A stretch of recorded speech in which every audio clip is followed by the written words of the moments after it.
Hello, everyone, and welcome to episode 26 of the On the Lolo podcast with Lolo.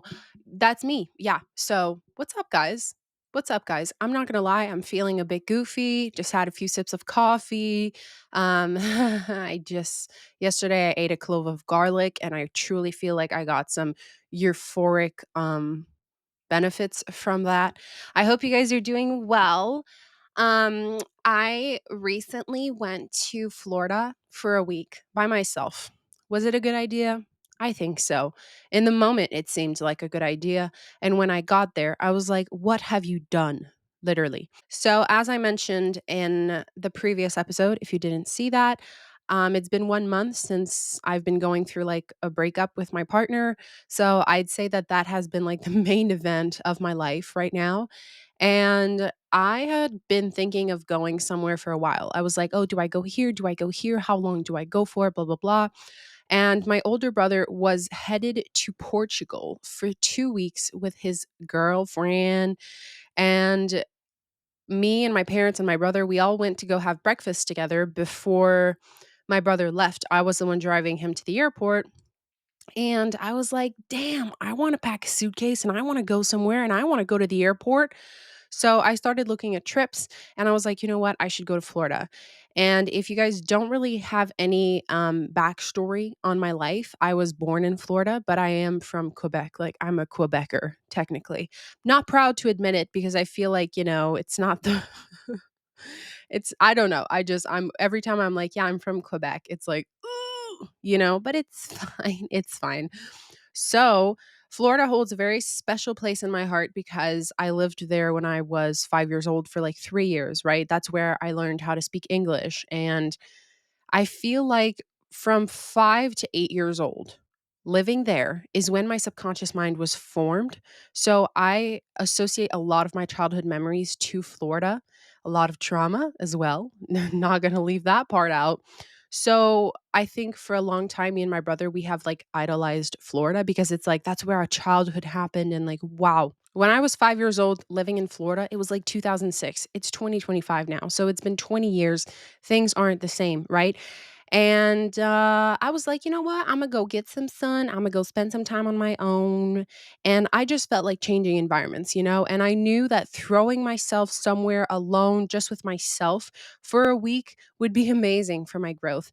I don't know if you can relate to this, but I love to kick speed my growth. Just like I love to like tackle my emotions or my traumas and like, what do I need to see right now? What do I need to feel? Just give it to me. Give it. So I booked the trip and like I booked it on Sunday and I was leaving on Tuesday. I rented an Airbnb. My dad was a pro and he helped me rent a car and I was like, "Damn, oh my god." Because, it's like, "Oh my god, I get to have my own car in Florida." Initially, I was only going to get Ubers, but I would have gotten railed with Uber like bills and stuff because you can't really go to Florida and not have a car. So thank God I did. It really saved my life for the week. And I was super excited. I got my nails done. I was packing my suitcase. I was like, fuck yeah.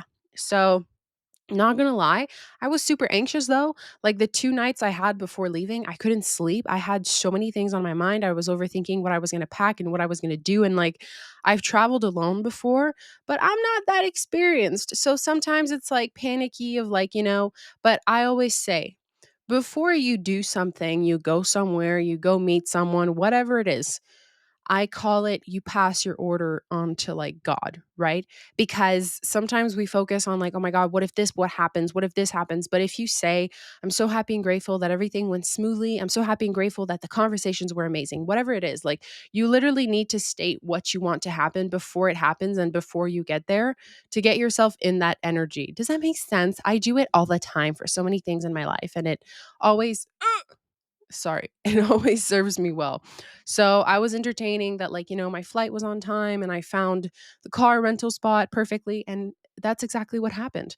My travel experience was super smooth, super good. Like, even on my flight going over there, I got the whole road to myself because there was barely anyone on the flight. Like, amen. And I actually journaled for like 2 hours on the flight because I've had so much shit in my head and I need to get it out. It's like, holy crap. I don't know if you guys have been experiencing this as well in the past few weeks. I just feel like there's so much movement in my head and chaos and emotions and just resurfacing. And I made a video saying literally all this energy in my body feels like it's just too much. I don't know what to do with it and where to put it. So I got to Florida at like 8 p.m. I got my car. I headed to Chipotle. I headed to the grocery store to get a few supplies. Ice cream. I did. It was so good. I think it was like salted caramel pretzel. Like that's right up my alley. Any day of the week, it is up my alley. So I got my Chipotle, I got the ice cream, went back to the Airbnb, and the second that I sat down, I was like, holy shit, what am I doing? It just kind of hit me, the whole situation that I've been experiencing, with like the breakup. And as you guys know, my neighbor Riva, who was like my grandma, passed away. And just like I feel like I've been getting hit in the face with a lot of things lately, it just hit me all at once, right? Because it's like such a different environment with no one. Like I'm by myself with my own thoughts to just haunt me. So I was just sitting there and I call my parents and I'm like kind of freaking out because it feels like everything's real right now. It feels like, oh my God, I'm really here by myself. And I don't know. It was just a lot. So what's actually hilarious is that my big brother is like my rock. I don't know if you guys know this, but my brother is like my best friend. And I told him once, I know that God exists because I have you in my life. Literally, we're both Geminis. We're both into the same things. We speak the same languages. It's just like such a unique bond that I am so grateful for. So basically, when I was having my little meltdown, he was in Portugal and it's like 5 hours in advance. So I was like, I'm shitting myself. I need to talk to Charles. So I just texted him saying, are you awake? And we always sleep with our phones on airplane mode because if you didn't know, put your phone on airplane mode when you sleep. There's so many rays just always with like your brain waves, and it's so much like radiation. I don't know if it's radiation. I don't know what the word is, but it's just like electromagnetic waves of like shit basically. It creates distortion in the body. This is my thing, right? I understand so many complex things, but then when it's time to like explain them, sometimes my brain is like, whoop, it makes sense to me. How do I make it make sense to someone else? So, anyways, moral of the story, always sleep with your phone on airplane mode. So I texted him, are you awake? Hoping, praying that he would be awake. Oh, he wasn't. But then, haha, a few minutes later, he texts me and he's like, yo, that is so weird. I could literally feel you. So it's like we're so connected. We're womb mates. Oh my God, did I really say that? We're womb mates. That's amazing. We're womb mates. So we're like connected. And I guess by me thinking about him and like hoping he would answer, he opened his phone, turned it off, airplane mode, and called me. He brought me back. He brought me back. I'm not going to lie, because I think sometimes, like in those moments of like really powerful, energetic charges of emotions, I kind of spiral. I kind of forget reality and I go so far in my head. And he just kind of brought me back and it made me very calm. And I was like, you know what? Let's fall asleep. Let's do it. All good. The next day, I don't remember what I did the next day, to be honest. But one thing I do remember that I did the next day is I drank a fuck ton of white wine. Oh my God, you drink alcohol? We've been through this so many times in so many episodes. I'm not going to explain to you why I still drink alcohol, okay? I decided that I was going to buy a little bottle of wine and sit on my little balcony, and I did a Q&A on my story on Instagram. So if you don't follow me, you're missing out on good ass content. Yesterday I filmed myself eating the garlic clove and I only put it on my story on Instagram. So if you don't follow me, you're not going to see it, okay? It's really cool seeing a white girl eat a clove of garlic, okay? That shit was rough. I woke up this morning and my breath still stank. But it's for the health benefits and it's for like the gut and like the fungus and like candida growth and shit. So I was having a blast. I was drinking some wine. I had bought some like chips with like avocado oil that I don't have in Canada, super tasty. I was answering the stories. I was playing some music. I was like singing and dancing alone in the Airbnb. And then I decided that I wanted to get another bottle. I wanted to get another bottle of wine. So I walked to the grocery store. That was like a 5-minute walk. And I brought a fork with me in case something would happen. But I know I'm always protected. I'm literally always protected everywhere I go. And I'm so freaking grateful. And every time I go somewhere or I get in my car or whatever, I thank for divine protection. I'm always being protected. You should do that too. So I went on my walk with my fork in my hoodie and I was just playing music in my head, like my earphones. And obviously I was a little tipsy at this point, but I was so like in the present moment. I had so many like not realizations, but things became very clear to me. And I think that this is what substances do. They can either bring you closer to the truth and like inspire you because there's no resistance. Like when you drink, you say things that you wouldn't normally say and blah blah blah. Sometimes this can be negative. Most of the times this is what happens. People drink, they get too tipsy and then they start pouring their hearts out and saying stupid shit that they would have never said if they were sober. This has happened to me in the past, obviously. Awkward, embarrassing, I know, I'm aware. But I think sometimes it also just like removes the resistance where you're just so like not tuned in, because I will never believe that alcohol is technically good for you. But there have been times in my life where I think I was a bit stuck up and like rigid and like not wanting to like let go and just be in the moment. And then sometimes I had a drink and it just like opens your mind and you're just like, oh, I really have nothing to worry about. I'm so taken care of and I'm so lucky and grateful and provided for, blah, blah, blah. And that's kind of what happened. Like I literally filmed myself ranting for like 5 minutes when I came back from that walk and I drank more wine. It was just like, that was the vibe for that night. And that's okay. And it just felt like a very movie moment, really, like it did, because girl in her 20s going through a breakup, went on a trip by herself. Now she's wine tipsy and she had ice cream and chips for dinner. Like terrible. Terrible. Like, oh my God, if you want to talk about like holistic health and like, oh my God, gut health and like shit like that, terrible. But I will never forget that night ever, where I was just like, it was my first night on vacation by myself. And I couldn't call my ex, which is so weird. Oh, I hate that word, but that's what it is technically. It's like he was my best friend for like almost 4 years of my life. He has been my go to person for 4 years of my life. And it's a grieving process to be like, I cannot call this person anymore. I can't tell them how my day is. And I found myself wanting to do that. It's like, oh my God, I'm in Florida. Like, let me show him. But he's not in my life anymore in that way, which is, I think, honestly, this is like my first real breakup because I had never been in a real serious long term relationship like that before. Honestly, it fucks you up. I'm not going to lie. I feel like I have always been the type of person where it's not that I don't do well with death, but when things end or just like sad endings or like, I don't know, just I don't know how to explain it, but death to me has never made sense. When I was little, I was so afraid of my mom dying in her sleep. I was so afraid of never seeing my parents again and just having that fear. And I have no idea, idea where it comes from. I don't know. So I think when you realize that like you are going to lose people, whether it is through death or not, it's so fucking weird because I think to me, it's like in my life, I've had so many friends and I don't have any of them anymore. I have like one or two friends left, stuff like that. But I think that like my friendships have been on rotation and I've been doing a lot of introspection to like find out why. Because it is either the fact that when you are so self-aware and you do so much work and you overcome so much energy and you let go and you release and all of this shit, maybe you move energetically really fast to the point where people can't keep up with you.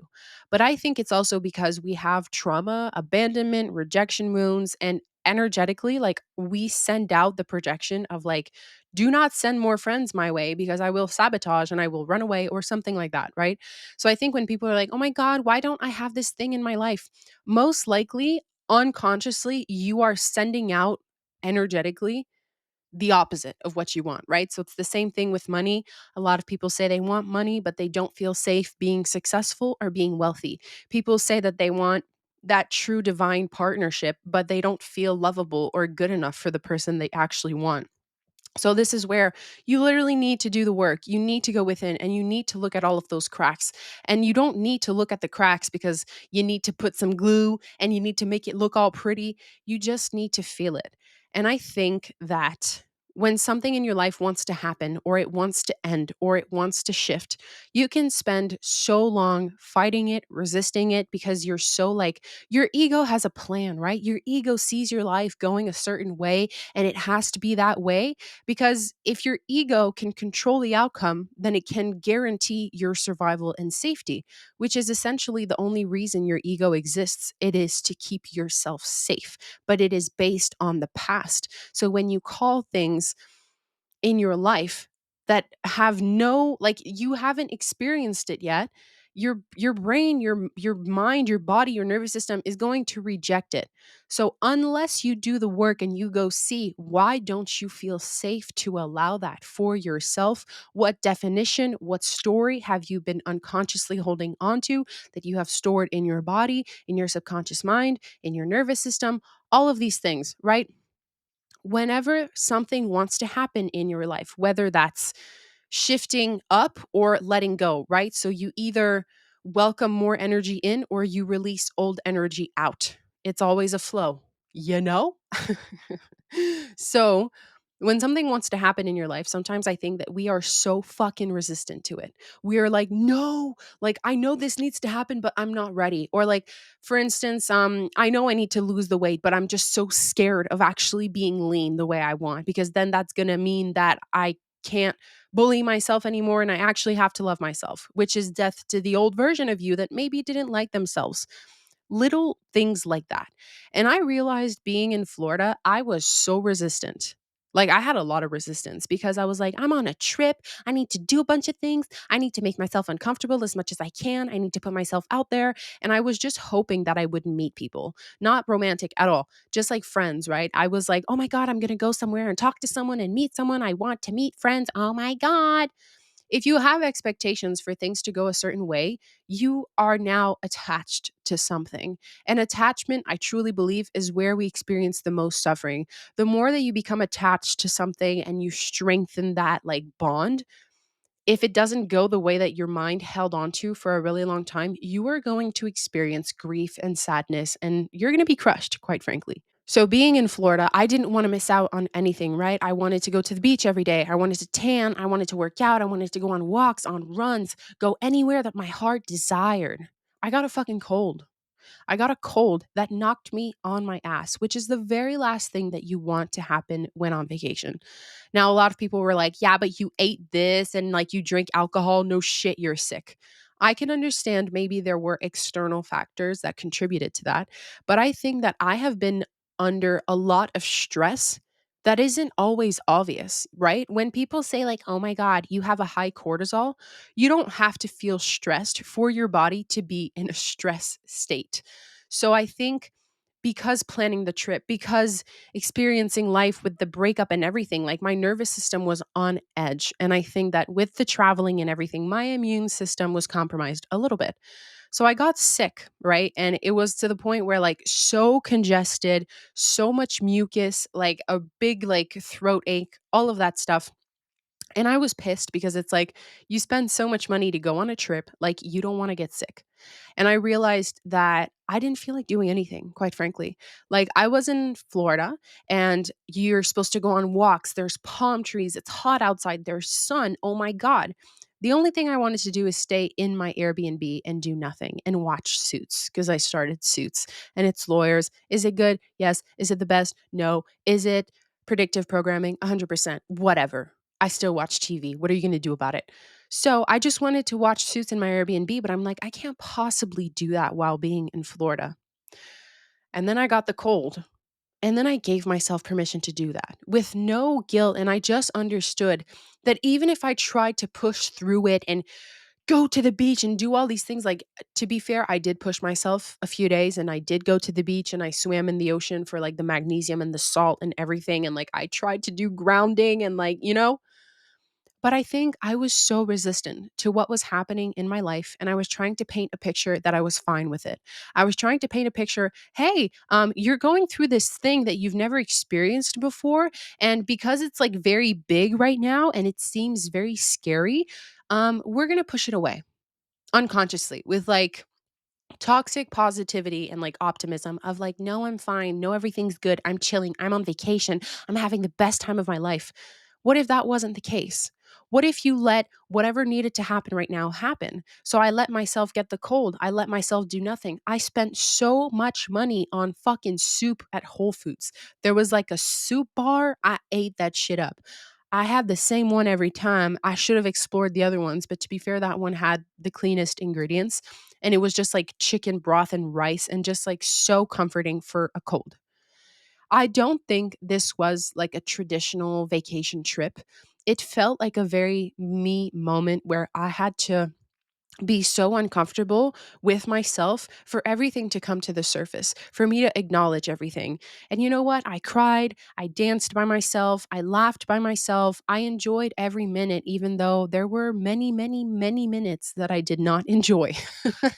So I think when we control how we want things to go, like I'm going to go on vacation, I'm going to have so much fun, I'm going to meet people, I'm going to try new experiences. Like, yeah, that's all fine and good, but do you realize everything that's fucking happening to you right now that you need to process? And I think this is the problem with the world, obviously. People experience a lot of emotions and shit, and they spend their entire lives running away from it. And if only they slowed down and let themselves feel it, it would literally dissolve and leave them alone. So I did my best to like meditate and journal, but that's honestly, I could feel myself wanting to avoid myself. And I know that you guys might think, like, oh my God, Laura, like she meditates, she's so on point, blah, blah, blah. I am in no way perfect.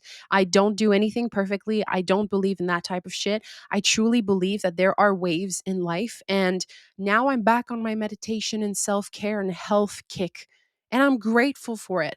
But I had to experience a week of just being like, I can't put up with any of this shit right now. So during this trip in Florida, my only goal was to follow my highest excitement in every moment as much as I could, really strengthening, just trusting my intuition without it making sense or like having a logical reason to do something. So, oh, I feel like staying in and having soup tonight. That's what I'm going to do. Oh, you know what? I feel like going on a walk right now. That's what I'm going to do. Oh, I feel like, and I follow that to the best of my abilities. And it doesn't have to be life changing. Sometimes it can just be about feeling peaceful or feeling good. And there was this one day that I was like, you know what? Like, I really want to go work out at a gym. So I found a gym that when my brother lived there, which is actually hilarious. Like, my Airbnb was like so close to my brother's old apartment and I actually drove past it and it was just so weird because sometimes it feels like different lives. But I remember him going to a certain gym. I decided to go check it out, and a weekly pass was like $80 or something. So I was like, you know what? I'll take the week pass, even if I come 2 times. It's better than just taking a day pass.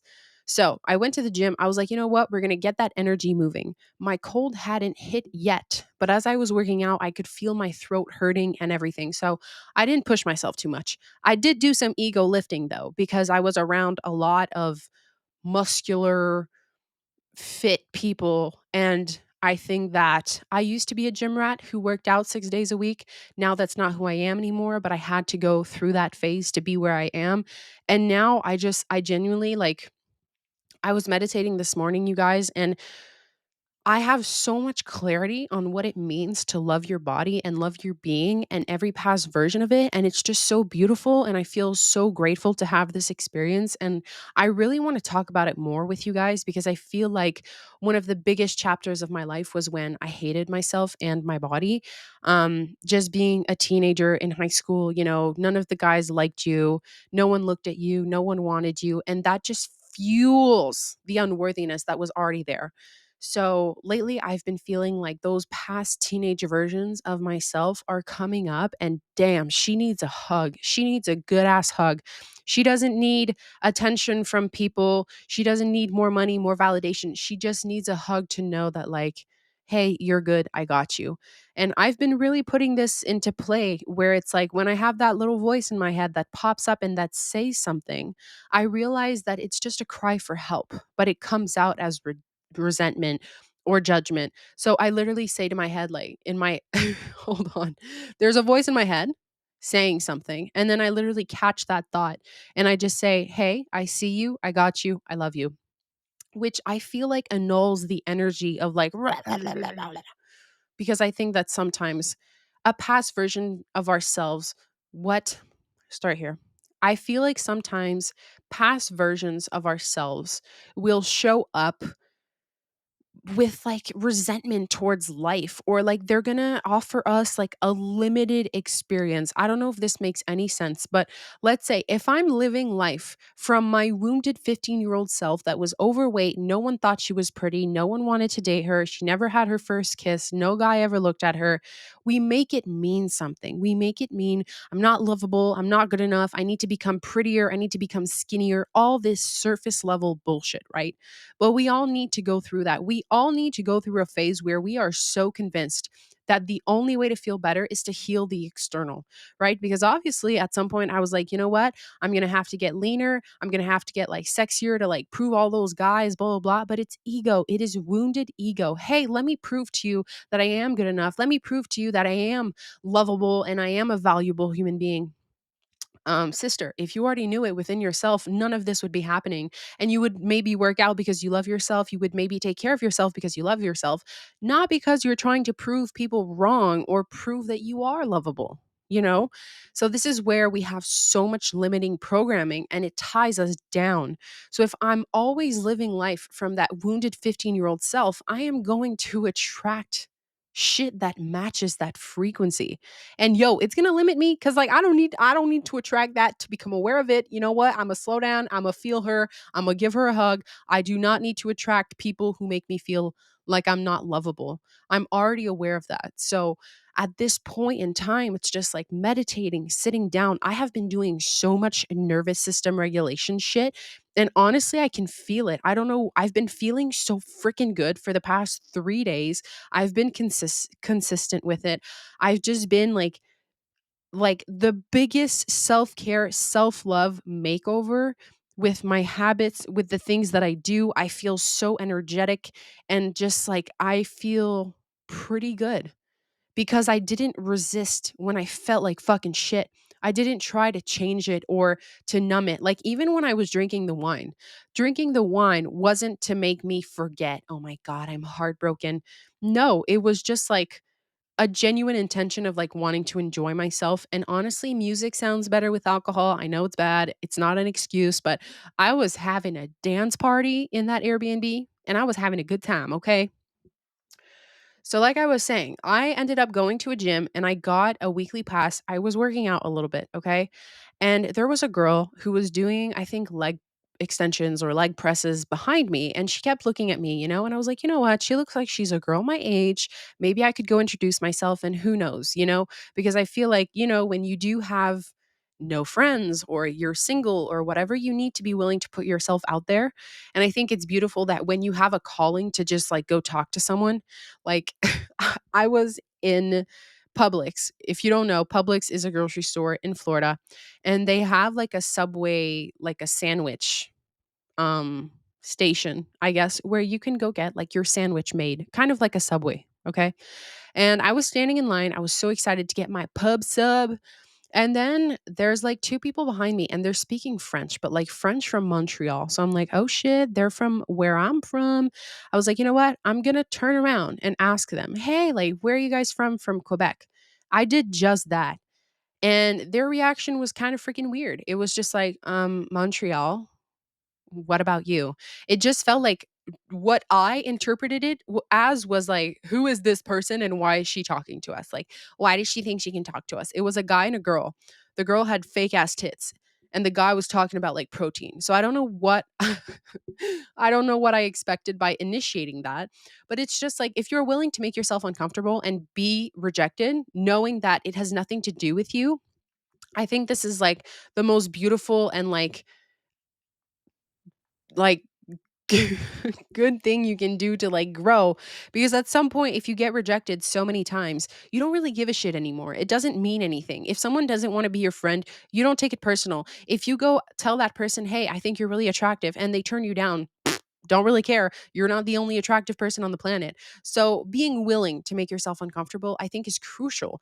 And by doing that, I made myself uncomfortable. So when I saw that girl looking at me, I was like, oh, I'm going to go say hi. So I walked towards her and she smiles and she's like, "Are you Laura?" And I was like, "No fucking way." And she noticed me from my videos. She's like, "I found your videos like 3 weeks ago and I saw that you were coming to Florida. I didn't know you would be here, blah blah blah. This is so cool." And she's into like the whole spirituality and like conspiracies and everything. So we exchanged our phone numbers and I ended up hanging out with her twice while I was there. And it was just so cool because then you're like, she told me she doesn't actually work out at that gym. Like she just decided to go there because she had like a free pass or something. So I was like, what are the odds that we both decided to go to the gym on a Friday night at 6 p.m. and then we ran into each other. And it was pretty cool, right? And we hung out the Saturday night. She brought me to like this rooftop bar. It was gorgeous. I looked at like the ocean because it was right on the beach. I looked at the ocean and I was like, there's no way we're on a spinning globe. I'm just saying, there is no way that the center of the earth is lava. When you look at it, it's just like, it's so freaking beautiful. Anyways, not going to get into it, but I was just like a bit flabbergasted that people look at that and then they're like, oh yeah, we're on a spinning globe. Not saying we're not. I'm just like, I'm not totally convinced that that is the truth. So after we had a drink at that like rooftop bar, we ended up going back to her place and she had tequila. And I was like, you know what? With the conversion rate from Canadian to US, it's going to cost me a lot if we go get drinks. So she's like, I have tequila. Let's just go do like a shot or two in my apartment and then we can like go back out. Cause she was like really close to like a really lively boulevard where there's like so many restaurants and everything. So we went in her apartment, we had a few shots of tequila, but we ended up talking in her apartment for like 3 hours about like so much shit with like Christianity and like God and false light. And I just like really interesting stuff. Right. So it's little things like that, that when you follow those little callings, things happen. Right. And it doesn't have to be the best night of your life. It doesn't have to be the best, most exciting thing that's going to change your life. Maybe sometimes that's what's going to happen. But sometimes, like I said, maybe just feeling peaceful and good should be good enough. So, all in all, my solo trip to Florida, I would say was a success because I don't know, I feel like it allowed me to just be so immersed in myself and I had nowhere else to go. Like, I remember, I think like 4 days in, I was like, I'm ready to go the fuck home because I realized how close I am with my parents and my brother. I realized I can never really move far away from home or far away from my parents. Like, I need to, like, my parents need to be able to come see me whenever they want and it needs to be accessible because I am so close with my parents, you guys. Like, they are my rocks and my brother. These three people in my life, I am so grateful. But, like, holy shit, they're all I need in a way. And I'm just so grateful because I'm just so grateful for the connection and the openness and the vulnerability and authenticity that I share with my parents and with my big brother. And it just made me more appreciative of that because obviously, like, I'm about to be 24. I'm thinking about moving out. I'm so excited to get my own place and just have my own space, which is amazing. But then it's like having those types of experiences, it really also shows you the contrast of like, well, this is what your life would be like if you lived on your own all the time. And yes, it was nice. And I loved just waking up and being in my bubble and doing my things. But at the same time, it's like, it's such a gift that I can be so close to my parents and that we're all so tied together and I can wake up and my parents are there. And, so I think it just like reeled me back in to make me appreciate that more because one day I will move out and one day my brother will move out and life will never be the same. So I just want to circle around because I know that my ADHD kind of brought me to so many different avenues, as it always does. You guys say you love it, so I'm glad you can follow along. But I think towards the beginning of the episode, I was just talking about like death and not like me not understanding it fully. So I think this like breakup situation has been very, honestly, it's been teaching me a lot, so much about myself. And I feel like that's what happens when you have someone in your life. I think so much of your energy goes onto them, like unconsciously, right? And truly out of love. But when you find yourself on your own, it's like a lot of shit that couldn't come up comes up and you become aware of it. And it's like, oh, and I realized that losing someone in my life who's still alive to me makes no sense. It made no sense. And it's like my brain kept telling me like there's no way this is happening. There's no way this is happening. Are you sure? Is this a reality? Oh my god, what is happening? Laura, do something. And there is such a beautiful gift when you can just listen to that voice who's like freaking out and is terrified of being abandoned. It's like, oh, like you're about to show me something that I really need to know for whatever I need to release, you know? I think every single experience that you attract or you have, it is an opportunity for you to let go of something or to become aware of something. And I don't want to say this and then you're always on the lookout for something, right? I need to become aware. No. But in those moments where you get so good at listening to the voice in your head and being like, wow, there's a part of me that's really scared right now and feels really uneasy. Oh my God, I feel like I'm panicking. And like, oh my God, ooh, like what's behind that? Like what actually needs my attention behind that? And I experienced it in Florida because I can call my parents all I want, but like no one can take away what I'm experiencing in my chest and in my body. So I gave myself permission to do that.